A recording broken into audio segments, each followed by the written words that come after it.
My name is Ingrid Paulson, and I'm a book designer and magazine designer.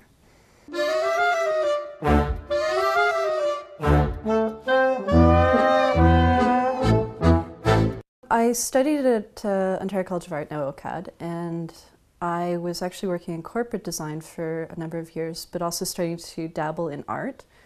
And I was finding that the hours and the thrust and reasoning behind a lot of the design that I was doing corporate-wise was sort of sucking up my life away.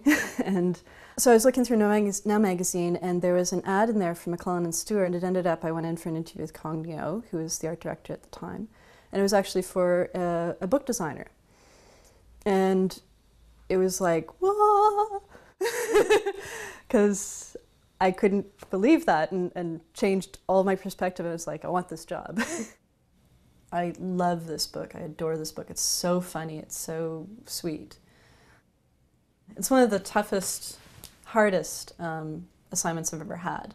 So I started with some pretty standard concepts around, well, the coffee, because it really becomes an obsession at one point, and how he doesn't exist, really, which may be giving away a bit more of the book than intended.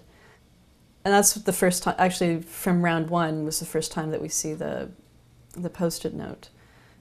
And then that was sort of a little bit more metaphysical, you know, what am I doing? Why does this job exist?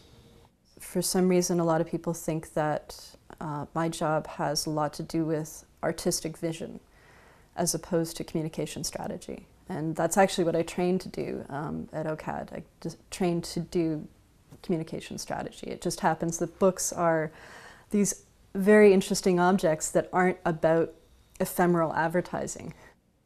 Lynn Henry, who's the publisher at the time at Anansi, wanted me to try again. She suggested that I actually look at making it into a fake romance book. I was like, what? That's pushing it. It was intriguing as an idea. I wanted to pull back.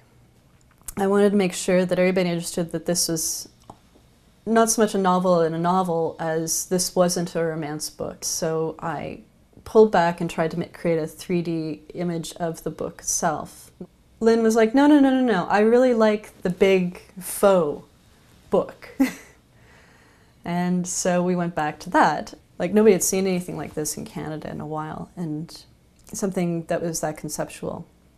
And I think it was, some people got it immediately, and there's other people that were buying it that actually said, but that's a romance book. And they just saw that. So it did very well, but we also, when we went to the paperback, I mentioned that, because I'd asked a bookseller about it, and we decided to maybe just pull back. There's only a few seconds in a store where you can actually take a look at a cover, and you're seeing them amongst all these other books if you're lucky enough to even have it out on a table. And it's going to be a small little thumbnail if you're actually on Amazon or Indigo or anywhere else where you want to be buying a book online. It has to have an attitude, a color, and maybe just one flourish to it that defines it.